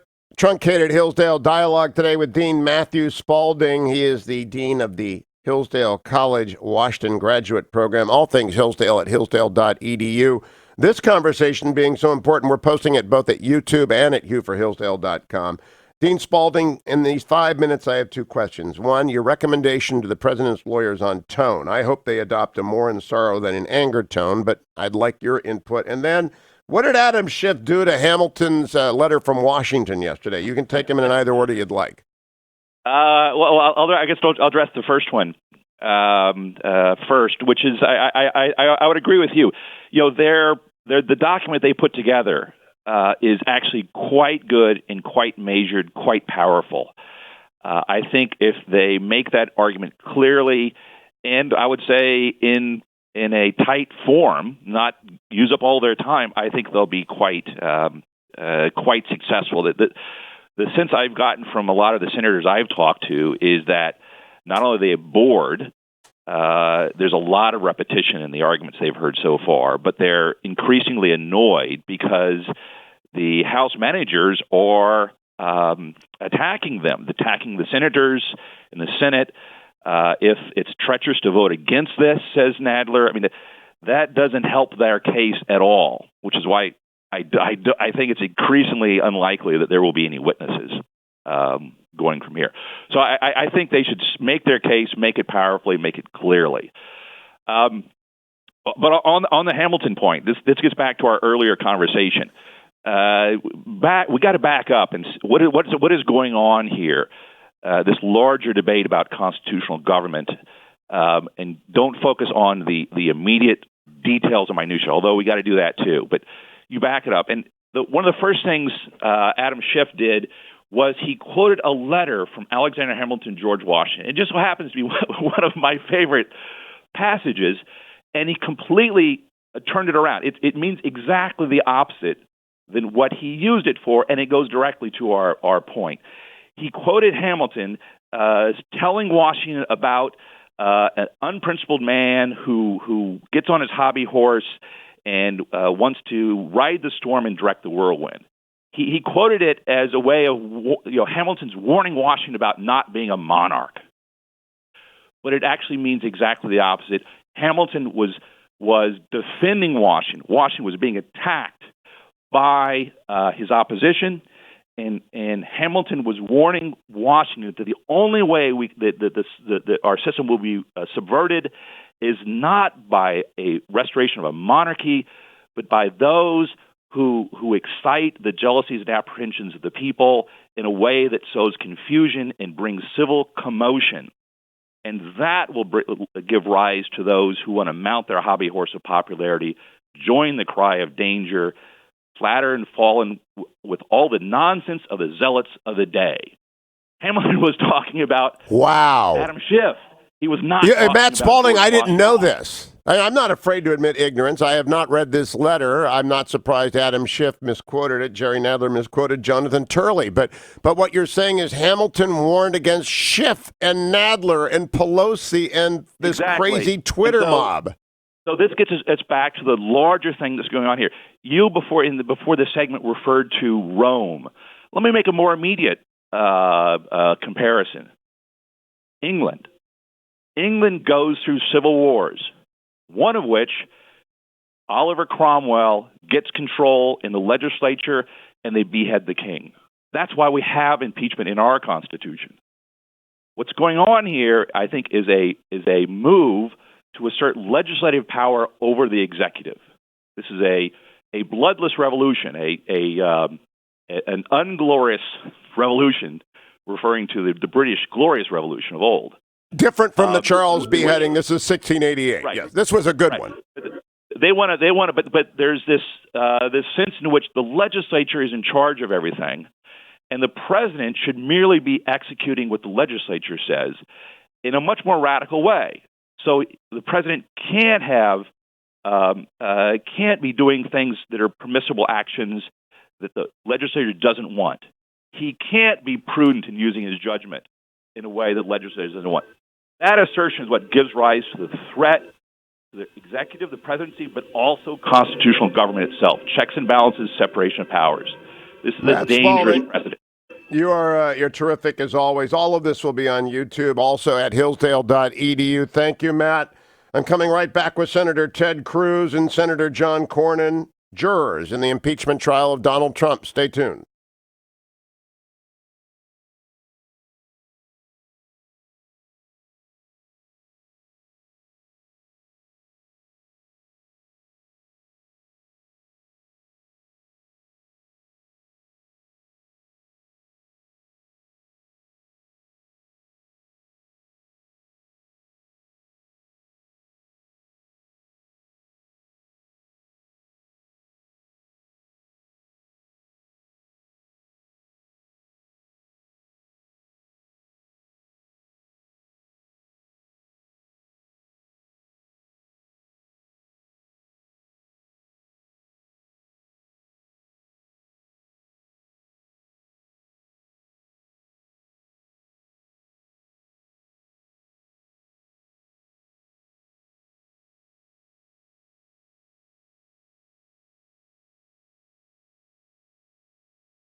Welcome back, America. I'm Hugh Hewitt in the ReliefFactor.com studio inside of a warming up Beltway in time for the March for Life. I'm joined by United States Senator Ted Cruz from the great state of Texas. He has launched, by the way, a brand new podcast, which is, I think, so relevant for this period of impeachment. It's called VerdictPodcast.com. The first 2 episodes are up at VerdictPodcast.com.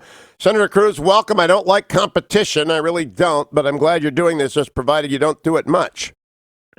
Well, thank you, Hugh, and it's great to be with you, and you do a great service each and every day that I'm glad for, and these are crazy times, and understanding in them is not easy right now. How often are you going to do this podcast, and when are you doing it? I'm just always curious about the practicalities of broadcast. When are you laying down the tape? So I'm doing the podcast each and every day during the impeachment trial, right after the trial ends. So I leave the Capitol and jump in a truck and head over to the studio. And we usually record it within the hour, and that is get it really get terrific. It up a couple hours later. That's contemporaneous account that will matter should this country ever have to go through this again. Well done, Senator. Now, big question: what is, in your opinion, in the best interest of the Republic? And I don't mean just in the next 100 hours or 100 days or months even, but in the next 100 years. What, if we are thinking in that time frame, is in the best interest of the Republic to happen next? Well, in terms of finishing the trial, let's just best interest of the Republic is a broad enough question. Let's focus on just the impeachment trial right now. In terms of finishing the trial, we've got one more day of arguments from the House managers. So we will sit there all day today and listen to them argue. I suspect they'll make many of the same arguments over and over again because we've seen that now for several days in a row. And then starting Saturday, the president's defense team, for the first time, gets to stand up and present their defense of the president. That'll start Saturday and continue through Monday.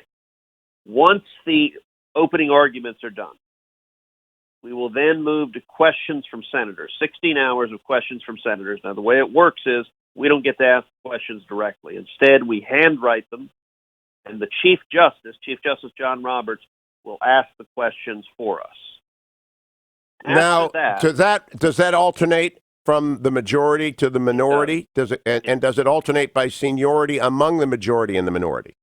So it's not seniority within the two parties. It alternates Democrat and Republican, but it has typically been the majority leader and the Democratic leader decide the order of the questions. So you submit them, but it's not straight seniority. Now, will you print yours, Senator, or will you use script? That is a good question, and I'll confess I don't know the answer to that. With the Clinton impeachment trial, they followed the same proceedings, and they had a form that looked like you had to write them out. I've got a number that I have typed, and I'm continuing to type them, but I'm not sure which way it'll work. I hope you can type them. It makes for a more effective questioning. And by the way, one of the things I've invited people to do on the podcast that I'm doing every night is I've said, listen, if any of your listeners have ideas for questions that you would like me to ask, you just tweet them at me. My Twitter handle is @TedCruz, and just put the hashtag verdict, and we are reviewing all of those questions and trying to get good ideas for pithy, effective, meaningful questions to ask of the House managers. Well, here is my request that you consider. Footnote 565, in which the president's lawyers in their brief for the president cite contemporaneous account from Politico as to Ukrainian meddling. Now, I've described this as going to hurt as a Texas senator, and I apologize in advance. The Russians were the Houston Astros of cheating in 2016. They were really the champions. But the Ukrainians were still the Mahoning Valley Scrappers, a double-A club, and they were playing in this. And therefore, given the contemporaneous accounts, the president's full panoply of powers are engaged. Is he within his rights to inquire as to whether or not it's Burisma or CrowdStrike? I believe the former is relevant, not the latter, but is it within his rights as president to do so? Absolutely, yes. Sadly enough, the footnote you cite, I'm familiar with. I'm familiar with that Politico article. I've read that Politico article that came out that detailed at great length the multiple efforts that Ukraine did to interfere in the 2016 election, to put to weigh in on behalf of Hillary Clinton. Now, they didn't engage in the sort of conduct that Russia did, which means they didn't have bot farms. They weren't hacking it electronically, but they had multiple players throughout their government that were vocally, aggressively advocating for Hillary Clinton and attacking Donald Trump in a way that is extremely unusual. And it is perfectly legitimate for a president to press for an investigation as to foreign countries and why they're interfering in our elections, which is what the president did. And then when it comes to Burisma, the most important question in this entire trial, and the reason why at the end of the trial the president is going to be acquitted, is can a president investigate corruption? And the answer is obviously yes. And in fact, if there's serious evidence of corruption, the president not only has an ability to investigate, a responsibility to do so. When it comes to Burisma, Burisma is the largest natural gas company in Ukraine. It was owned and controlled by a Ukrainian oligarch who made billions doing this. It was corrupt through and through. And Burisma had on its board Hunter Biden, the son of Joe Biden. It was paying him $1 million a year. And Joe Biden was the Obama administration's point person for Ukraine policy, and he vigorously advocated, he pressured Ukraine to fire the prosecutor that was investigating and targeting Burisma and the oligarch who had made billions. And he did all of this while his son was making $1 million a year. Now, whether that is in fact corrupt or not, I don't know, but it's enormous evidence to justify investigating to make whether it's corrupt, and that's what President Trump asked the Ukrainians to do, and that was within his authority and responsibility to do. Now, our friend Jonah Goldberg says, Hugh, don't, and he would say, Senator Cruz, don't overlook, he brought up CrowdStrike. CrowdStrike is a discredited conspiracy theory. I believe the CrowdStrike theory is discredited, but that does not disable the president from throwing out whatever he wants to throw out, provided that there is a predicate for Ukrainian corruption. It will be disproven eventually by others that CrowdStrike is not the way to go, but Burisma is legitimate. Do you think that there is any honesty on the other side to recognize the presidential power in this with this predicate? So there isn't, but I also think the House managers made a serious tactical mistake. I think yesterday was very consequential because what they've done is they've opened the door to Burisma, they've opened the door to Hunter Biden testifying, and the reason for that is they have built their whole case on the proposition that they argued at length yesterday, that there is zero basis for any reason to investigate Burisma, that it is completely fake and phony and bogus and without merit. That's their argument, that the only possible reason to investigate Burisma is illegitimate political motives. That's simply not the case. You know, we were talking a minute ago about the podcast that I've launched, Verdict with Ted Cruz. Last night, the entire show, we did a half-hour show where the entire topic was Burisma, and I walked through in real detail. Here is all of the evidence of Burisma corruption that would justify any president saying we need to investigate. I walked through the timeline and the facts, and so let me encourage your listeners to go and subscribe to Verdict with Ted Cruz. Sign up, give it 5-star ratings. You know, it's a little crazy here. We launched it 3 days ago. It is already one of the top 10 podcasts in the world. Wouldn't you wish that Andrew Johnson's impeachment jurors had a chance to podcast during that? It would be useful. It will be useful 100 years from now. 3 quick questions. Well, I think I might have launched a Pigeon Express communication service during the Andrew Johnson. That's true, but I would have loved contemporaneous accounts from jurors. Senator, what recommendation do you have to the president's lawyers about tone? I hope they adopt the more in sorrow than in anger. I actually hope they give more time back to the court, but they do not repeat the Nadler slanders of the body to which he is presenting, or the Adam Schiff misuse of Hamilton's letter to George Washington, which Dean Matt Spalding just explained to us. I just want them to stay in their lane. What's your recommendation to them as a juror?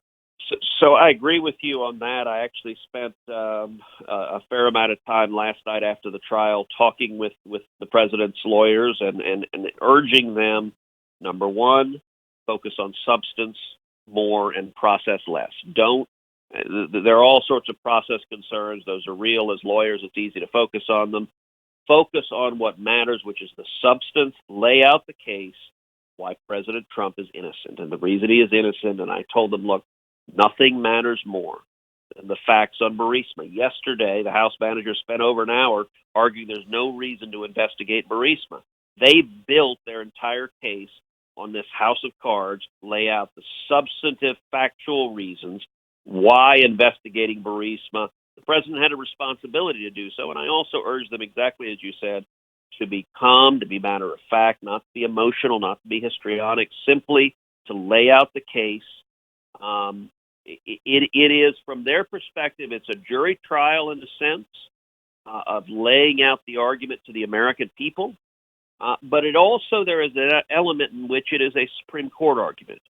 You know, years ago when John Roberts was the best Supreme Court advocate of his generation, and I know him well and saw him argue many cases, he always argued calmly, methodically, and someone asked him why he did that, and he said, well, I don't get emotional because it doesn't work. If getting emotional worked, I would do it, but that's not what we need. I think that's good advice for the House. I hope they listen to you. Now, Present the facts. a quick question, because we can't anticipate whether witnesses will be called until after we hear this. I want to ask you about presidential power and coronavirus, and we have a minute, Senator. The Chinese authorities are trying to shut down an entire country, 14 cities. It's spreading rapidly. There's one case in the United States. There's no cause for panic. I've been assured by senior officials at the White House there are plans, et cetera. But what are the presidential powers in the event that, in fact, a pandemic of any sort now or in the future come to the United States? Well, I'll tell you, I have received similar assurances. We have a briefing scheduled this morning on the details of the virus and the potential threat. But in the case of a pandemic, there are substantial emergency powers, and when it comes to a potential epidemic in terms of quarantining individuals, quarantining travelers, trying to prevent the spread, trying to set up hospitals to treat the United States, we have some capability to do it, but thank God we have never faced a massive pandemic, and there's no doubt it would stress both our legal institutions and our healthcare institutions. And so preventing it from coming in on the front end is by far the best way to do it. And not damaging the presidency's powers or the institution of it concurrent with the outbreak of one in China would also, I think, be foremost in people's minds. Senator Ted Cruz, thank you. Always a pleasure to talk to you, Senator. Thank you, my friend. God bless. Thank you. Now, ReliefFactor.com. Not going to help you with a pandemic, but it is going to help you with lower back pain. It is going to help you if you've got a torn rotator cuff, as I do. It is going to help you if you have minor aches and pains associated with commuting. ReliefFactor.com, created by Pete and Seth Talbot. It just works. Tens of thousands of you take it every day, as I do in the first hour. I remind you 2 more times. I also want to use this opportunity to encourage you to visit HonorBoundCoffee.com. It's the new coffee company begun by Pete and Seth Talbot, 100% of the profits of which will support military families. They've been blessed. Relief Factor is a huge success because it works for me and it works for tens of thousands of other people. So now they're doing a coffee business, HonorBoundCoffee.com. Please go and subscribe, and please come back. Senator John Cornyn is next on The Hugh Hewitt Show.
Welcome back, America. It's Hugh Hewitt. From Senator Ted Cruz, I move on to Senator John Cornyn. Good morning, Senator. Always good to talk to you.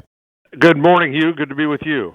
Now, I have argued in the past we needed witnesses. I've changed my mind. I think that the impeachment trial has become such a farce that it's doing damage to the presidency, and that you've got to think not in terms of the next 100 hours or 100 days or even 100 months, but 100 years. What do you think it is prudent for the Senate to do when the arguments of the House managers and the president conclude? Well, the House managers seem to be begging for us to call Joe Biden and Hunter Biden to testify because they said the president had no reason other than self-interest to ask for an investigation into corruption at Burisma and in Ukraine in general. So that, as good lawyers know, that's called opening the door. But I'm inclined to your point of view. I don't think we should take the bait. Right now, the House managers claim they've got overwhelming and undisputed evidence, and I think they got a lot of problems. They haven't heard from Pat Cipollone yet, but we'll wait and see. But right now, I'm not for extending this for months and months while claims of privilege and the like are litigated in the courts. Can you expand on that? Because I think this is an unappreciated aspect. If, in fact, subpoenas go out for witnesses, and I expect there would be reciprocity between at least numbers, some of those, maybe Hunter Biden, certainly John Bolton, maybe others will contest what they have to testify on and to what extent, and that will be litigated in a way that the House just jumped over in their rush to impeach. That could go on forever.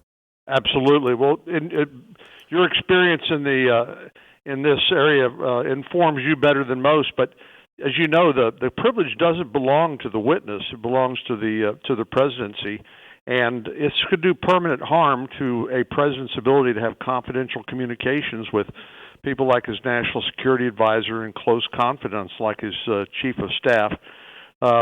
Here again, the House managers claim they don't need the evidence because they say it's overwhelming and undisputed, but I think clearly in trying to save time in the House impeachment inquiry to meet the phony Christmas deadline, they've now put the ball in the Senate's lap, and this could tie up the Senate through the election and even beyond as the courts litigate these claims.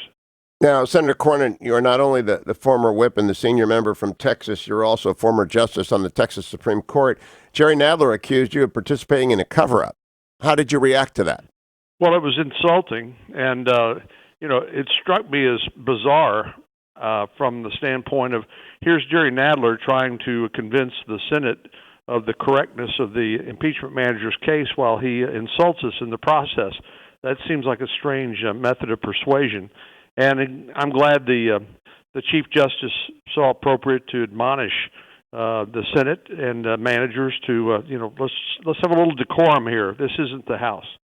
Now, let's talk just a couple more seconds about the next phase of questions. And Senator Cruz told us that the majority leader will determine for the Republicans in which order they are submitted, and Senator Schumer for the Democrats. Do you expect every senator to get an at-bat, or is this a matter of prudential organization by the leaders? I think more the latter. The experience from what I've seen in previous impeachment trials is they'll collect similar questions and consolidate those and put those to the impeachment managers and the president's lawyers. And we've allotted 16 hours to do that. That should give everybody a fair shot at getting their questions answered. Now, a small detail, Senator. I hope they're handwritten for the benefit of history in the archives, but Senator Cruz wants them to be typed in Word to make it easy. What do you think it ought to be? Well, I like your historical, desire to preserve this for history.